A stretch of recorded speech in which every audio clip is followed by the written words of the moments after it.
20 December 2025 শনিবার সকালবেলা আমরা আছি এই মুহূর্তে জাতীয় সংসদ ভবনের দক্ষিণ প্লাজায় মানিকনী এভিনিউতে।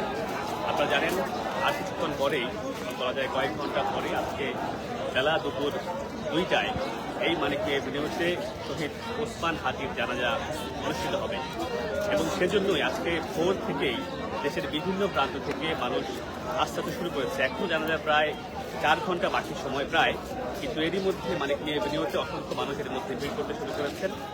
আপনারা জানেন যে গতকালকে রাত থেকে হাদি সমর্থকরা এবং হাদির বিভিন্ন রাজনৈতিক সংগঠনগুলো এবং তাদের নেতাকর্মীদেরকে সামাজিক মাধ্যমে আহ্বান জানিয়েছেন যাতে আজ সকালের মধ্যে তারা মানিকনী এভিনিউতে আসেন এবং এই হাদির জানাজায় স্মরণকালের শ্রেষ্ঠ জানাজায় পরিণত রূপ দেন এবং হাজার হাজার মানুষ যাতে সেখানে অংশ নেন, এরকম একটি আহ্বান কিন্তু গতকাল থেকে সামাজিক মাধ্যমে করা হয়েছিল। এবং আমরা দেখেছি গতকালকে শাহবাগে হাদির হত্যাকারীদের গ্রেফতারের জন্য যে সমাবেশ হয়েছিল, যে বিক্ষোভ হয়েছিল, সেখানেও একইভাবে আহ্বান করা হয়েছিল। আপনারা জানেন যে 1981 সালের 30 মে এই মানিকনী এভিনিউতে সংসদ ভবনের মাঠে আরেকটি জানাজা হয়েছিল, যেখানে লাখ লাখ মানুষ অংশগ্রহণ করেছিলেন। সেটা ছিল বিএনপির প্রতিষ্ঠাতা সাবেক রাষ্ট্রপতি জিয়াউর রহমানের জানাজা। হাদি সমর্থকদের অনেকেই বলেছিলেন সেরকম একটি গণজমায়েত তারা করতে চান আজকের মানিকনী এভিনিউতে, এবং সেটি এই মুহূর্তে এখানে যারা আছেন তারাও একই কথা বলছেন। আজকে এখানে স্মরণকালের শ্রেষ্ঠ জমায়েত মানুষ এখানে দেখবে। নির্বাচনের আগে যেই হাদি নির্বাচনে অংশগ্রহণ করতে চেয়েছিলেন তিনি আজকে যখন এখানে আসবেন, তার লাশ মরদেহ যখন এখানে নিয়ে আসা হবে, তার কফিন নিয়ে আসা হবে, তখন এখানে আজকে সেই স্মরণকালের শ্রেষ্ঠ জামায়াত মানুষ দেখবে। এবং দেশের আমরা ইতিমধ্যে এখানে শুনতে পেরেছি ঢাকার মধ্যে যারা আছেন তারা এর মধ্যে আসছেন, এবং ঢাকার বাইরে থেকে গতকালকে রাত থেকে বিভিন্ন বাসে করে অনেকেই ঢাকার বাইরে থেকে এর মধ্যে এসেছে ঢাকায়। তারা কিছুক্ষণের মধ্যে এখানে জমায়েত হবেন। আমরা যদি আপনাদেরকে পুরো এরিয়ার চিত্রটি একটু দেখাতে চাই, বর্তমানে এখানকার কি অবস্থা, তাহলে আপনারা বুঝতে পারবেন বিষয়টি।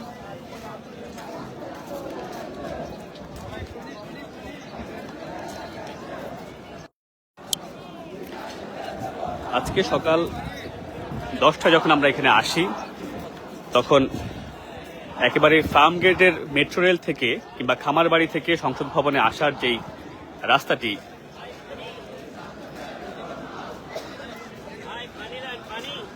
সেইখান দিয়ে যখন একে একে মানুষ আসছিলেন, ভেতরে প্রবেশ করছিলেন, সেখানেই নিরাপত্তার ব্যবস্থা জোরদার করা হয়েছে। আপনারা জানেন সরকার থেকে ফার্ম গেটের মেট্রো রেল এলাকায়, এমনকি আগারগাঁও এবং বিজয় সরণি যে মেট্রো রেল রয়েছে, সেখানেও নিরাপত্তা ব্যবস্থা জোরদার করা হয়েছে যাতে কোনো ধরনের অপ্রীতিকর ঘটনা না ঘটে। এবং আপনি যখন এই সংসদ ভবনের দক্ষিণ প্লাজায় আসবেন, অর্থাৎ ফার্মগেট থেকে খামারবাড়ি এলাকা থেকে যখন ঢুকবেন, তখন সেখানে কয়েকটি নিরাপত্তা তল্লাশি করা হচ্ছে। কাউকে কোনো ধরনের ব্যাগ বা ভারী বস্তু নিয়ে ভিতরে প্রবেশ করতে দিচ্ছে না। যারা ব্যাগ ছাড়া আসছেন তাদেরকেও তাদের পকেট এবং তাদের শরীর ভালোভাবে সার্চ করে তারপরে ভেতরে প্রবেশ করানো হচ্ছে, যাতে কোনো ধরনের নিরাপত্তা জড়িত কোনো সমস্যা যাতে না হয়।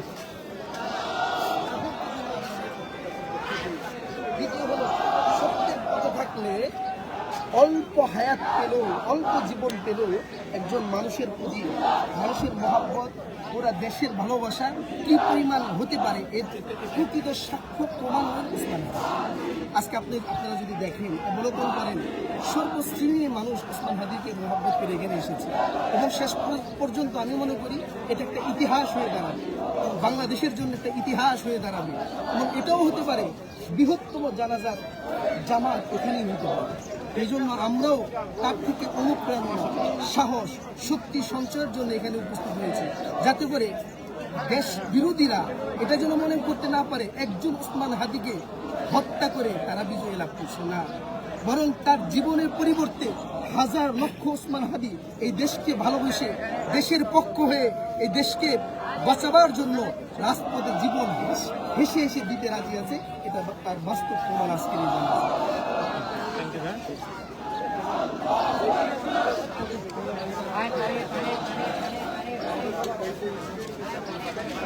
দর্শক, আপনারা যেটি শুনতে পাচ্ছিলেন, এখানে যারা আসছিলেন তারা বলছিলেন আজকে এখানে স্মরণকালের শ্রেষ্ঠ গণজমায়েত তারা করতে চান এবং এমন একটি ইতিহাস সৃষ্টি করতে চান যেটি বাংলাদেশ আগে কখনো দেখেনি। এবং তারা এর মধ্য দিয়ে একটি বার্তা দিতে চান, যারা ওসমান হাদির মতো যারা দেশপ্রেমের কথা বলেন, যারা ভারত বিরোধী কথা বলেন, তাদেরকে গুলি করে হত্যার মধ্য দিয়ে অন্যরাও চুপ থেকে যাবে, এটি যাতে কোনো পক্ষ যাতে মনে না করে, কেউ যাতে ভয় না পায়, সেই বার্তাটাও কিন্তু তারা এর মধ্য দিয়ে দিতে চান।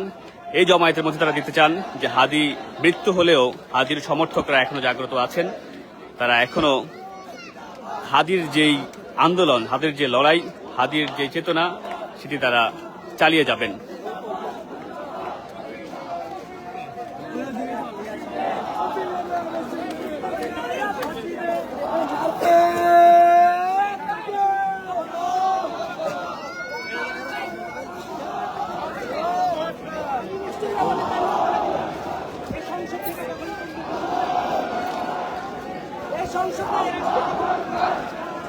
আপনারা এর মধ্যে জানেন গতকাল সন্ধ্যা 5:52 অর্থাৎ 6টার কিছুক্ষণ আগেই ওসমান হাদির মরদেহ সিঙ্গাপুর থেকে বাংলাদেশে আনা হয়েছে। তারপর প্রাথমিকভাবে তার মরদেহ ঢাকা বিশ্ববিদ্যালয়ের কেন্দ্রীয় মসজিদে নিয়ে যাওয়ার কথা ছিল, কিন্তু পরবর্তীতে পরিবারের সিদ্ধান্তে সেটি পরিবর্তন করে তার মরদেহ শ্যামলীর হৃদরোগ ইনস্টিটিউটের মর্গে রাখা হয়েছে। এখন তার মরদেহ সেখানেই রয়েছে। আজকে দুপুর 2টায় তার জানাজা এখানে অনুষ্ঠিত হবে এই সংসদ ভবনের দক্ষিণ প্লাজায়, এই মানিক মিয়া এভিনিউতে। এরপরে তার লাশ নিয়ে মিছিল করে সেটি শাহবাগ হয়ে ঢাকা বিশ্ববিদ্যালয়ে যাবেন ইনকিলাব মঞ্চের নেতৃত্বে। সেখানে জাতীয় কবি কাজী নজরুল ইসলামের কবরের পাশেই তাকে সমাহিত করা হবে।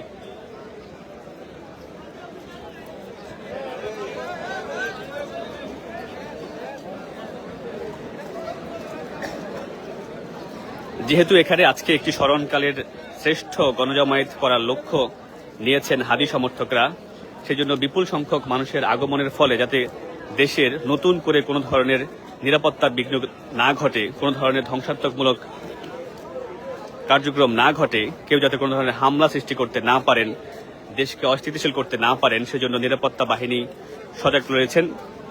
আপনারা দেখতে পাচ্ছেন বিপুল সংখ্যক পুলিশ মোতায়েন তো রয়েছেই, সেই সাথে একেবারে শুরুতে এখানে আসার একেবারে গেট দিয়ে শুরু করে শেষ পর্যন্ত বিপুল সংখ্যক পুলিশ, বিজিবি, আনসার, সেনাবাহিনী সদস্য মোতায়েন করা হয়েছে। এর পাশাপাশি স্বেচ্ছাসেবক কর্মী আছেন বিপুল সংখ্যক, তারাও স্বেচ্ছায় এই হাদির জানাজা নির্বিঘ্নে অনুষ্ঠিত হওয়ার একটি সুন্দর বিদায় তাকে দেওয়ার জন্য যত ধরনের ব্যবস্থা নেওয়া প্রয়োজন সব ধরনের ব্যবস্থা নেওয়া হয়েছে প্রশাসনের পক্ষ থেকে, এবং পাশাপাশি হাদি সমর্থকদের পক্ষ থেকেও নিরাপত্তা জোরদার করা হয়েছে এবং তারা স্বেচ্ছাসেবীর দায়িত্ব পালন করছেন।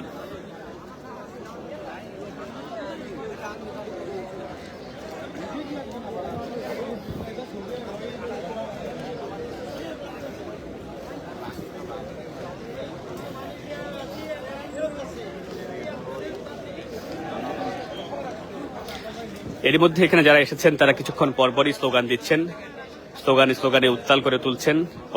গত কয়েকদিন যাবৎ ধরে আমরা শাহবাগে এবং দেশের বিভিন্ন প্রান্তে হাদি হত্যার বিচারের দাবিতে যে ধরনের মিছিল, যে ধরনের স্লোগান শুনেছি, সেই স্লোগানগুলো এখানে আবারও ধ্বনিত হচ্ছে সকাল থেকে। যে খালি প্রান্তটি আপনারা দেখতে পাচ্ছেন, এখানে আস্তে আস্তে মানুষ জমায়েত হচ্ছে। কিছুক্ষণের মধ্যে ধারণা করা হচ্ছে 2টার আগে, যেহেতু 2টার সময় তার জানাজা অনুষ্ঠিত হবে, এর আগেই এই পুরো মানিক মিয়ার প্রশস্ত রাস্তা এবং সংসদ ভবনের দক্ষিণ প্লাজা কানায় কানায় পরিপূর্ণ হয়ে যাবেন, এমনটাই প্রত্যাশা করছেন হাদি সমর্থকরা।